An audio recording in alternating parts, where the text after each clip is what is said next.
Hello everyone, আসসালামু আলাইকুম সবাইকে। কেমন আছো বন্ধুরা? আশা করছি তোমরা যারা যেখানেই আছো অনেক অনেক বেশি ভালো আছো। আলহামদুলিল্লাহ আমিও অনেক ভালো আছি। নতুন একটা ব্লগ ভিডিওতে তোমাদের অনেক অনেক স্বাগত জানাই বন্ধুরা। দূরে কাছে যারা যেখান থেকেই আজকের আমার ব্লগ ভিডিওটা দেখছো, আমার ব্লগ ভিডিওটা দেখার জন্য তাদেরকে অসংখ্য অসংখ্য মন থেকে ধন্যবাদ জানাই এবং ফুল ভিডিও দেখার অনেক অনেক অনুরোধ রইল। চলুন বন্ধুরা, বেশি দেরি না করে আজকের ব্লগ ভিডিও স্টার্ট করা যাক। কারা কারা রোজা আছো আমাকে কিন্তু কমেন্ট বক্সে জানিয়ে যাবেন। আলহামদুলিল্লাহ আমি কিন্তু আছি।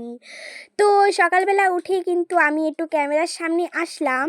তো বিশেষ করে খুব একটা ক্যামেরার সামনে আসা হয় না।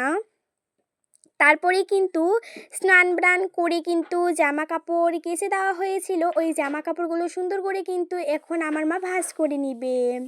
তারপরে দোকান থেকে চিপস আনা হয়েছিল আর হচ্ছে তার সঙ্গে হচ্ছে পেঁয়াজ আনা হয়েছিল। তারপরে কিছু শেয়ার করা হয়নি, সোজা আমি দেখো ইফতার বানাচ্ছে সেগুলো শেয়ার করছি। এখানে দিল আপেল, আঙ্গুর, খেজুর আর একটা কলা। আর আপেলটা না পুরোটাই কিন্তু নষ্ট হয়ে গিয়েছিল। সাইডে কিন্তু দেখতেই পাচ্ছেন। আকাশটা একটু দেখিয়ে দিলাম কেমন লাগছে, অবশ্যই কিন্তু কমেন্ট করে জানাতে কেউ ভুলবে না। তো আমরা কিন্তু বেশিরভাগ সময় হচ্ছে ইফতার কিনে খাই না, বাড়ির মধ্যেই বানানো হয়। কারণ আমার বাবাকে তো আবার দেওয়া লাগে।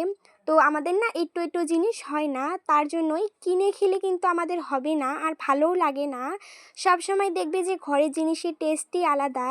তাই কিন্তু শুধু বুন্দিয়াটা একেবারেই কিনে আনা হয় কোনো একটা শপ থেকে, আর সমস্ত কিছু কিন্তু বাড়িতেই বানানো হয়। আজকে কলা কেটে দেওয়া হয়েছে, আপেল কেটে দেওয়া হয়েছে, বুন্দিয়া, চানা আর বড়া আর হচ্ছে ছোলা এগুলো নেওয়া হয়েছিল।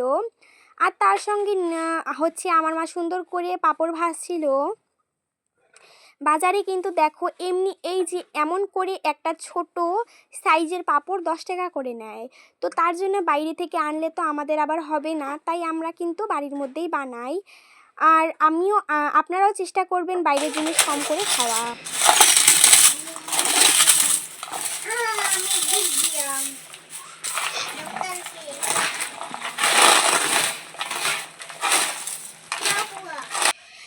তো দেখতেই পাচ্ছেন কতটা সুন্দর একটা শব্দ হলো। তো পাঁপড় তো এমনিই তো অনেক বেশি ক্রিস্পি হয়। তো তারপরে সমস্ত কিছু এবার কিন্তু আমার মা মেরিনেট করে নিবে, ভালো করে মেখে নিবে। তারপরে কিন্তু এবার মুড়ির সঙ্গে সমস্ত মশলাগুলো কিন্তু মিক্স করে নিবে। আর এই রকম করে মুড়ি মাখলে খেতে কিন্তু ভীষণ পরিমাণে টেস্টি লাগে। যারা খান তারা হয়তো জানেন যে এরকম করে বানালে কতটা পরিমাণে টেস্টি লাগে। আর আমরা কিন্তু যতই জিনিস বানাই না কেন এরকম করে মুড়ি মাখা কিন্তু অলওয়েজ থাকে। যারা আমাদের রমজানের ভিডিওগুলো দেখছেন তারা হয়তো জানেন যে সেমুই টেমুই যত কিছুই বানানো হোক না কেন এরকম করে মুড়ি মাখা কিন্তু মাস্ট বি, আমাদের লাগবেই। আমার নানিমা এখানে দেখো কচুর পাতা ভর্তা করেছিল, আলু ভাজা করেছিল। আর এটা হচ্ছে ডাল। এটা কি ডাল? এটা হচ্ছে মাসকালাই ডাল। তো আমরা খেতে পছন্দ করি তাই দিয়ে গিয়েছিল। কারা কারা আবার মাসকালাই ডাল খেতে পছন্দ করো অবশ্যই কমেন্ট করে জানাবেন। আর রমজান মাসে রোজা খোলার পরে মানে ইফতার করার পরে হচ্ছে কচুর পাতা ভর্তা কিন্তু ঝাল ঝাল করে খেতে ভীষণ ভালো লাগে। আর আমার নানিমা এখানে লেবু দিয়ে সুন্দর করে ভর্তা করেছিল। আর আজকে হচ্ছে রাত্রেবেলা হবে রুটি, তার সঙ্গে দুধ আর তরকারি এমনি আছে মাছ এবং মাংসর। আর আজকে ইফতারের মধ্যে মাংস নিয়ে আসা হয়েছে আর মাছ নিয়ে আসা হয়েছে।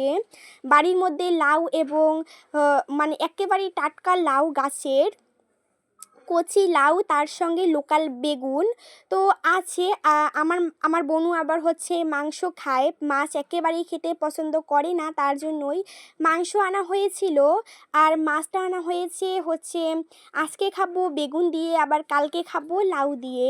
আমার আবার লাউ একেবারেই ভালো লাগে না, বাট বেগুনটা দুর্দান্ত লাগে আমার বেগুনের যে কোনো তরকারি, বাট আমার বেগুন ভাজাটা খেতে পছন্দ করি না। আপনারা কারা কারা বেগুন খান অবশ্যই আমাকে কিন্তু কমেন্ট করে জানাবেন। জানাবেন। বেশিরভাগ লোকই দেখবেন বেগুনটা খেতে পছন্দ করে না, বাট বেগুনের তরকারি আমার ভীষণ ভালো লাগে খেতে, আর ভাজাটা আমি খাওয়া এমনি পছন্দ করি না। আর আমার মা বাবা কিন্তু লাউ খেতে ভীষণই ভালোবাসে, আমার আবার ভালো লাগে না, মানে এমনি ভালো লাগে না, মানে খেতে ইচ্ছা করে না।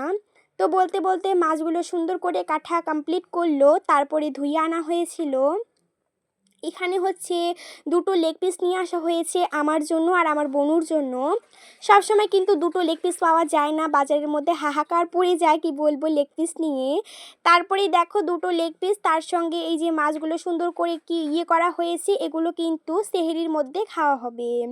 তো খুব একটা বড় করলাম না ভিডিওটা, সম্পূর্ণ ভিডিও দেখার জন্য ধন্যবাদ জানাই।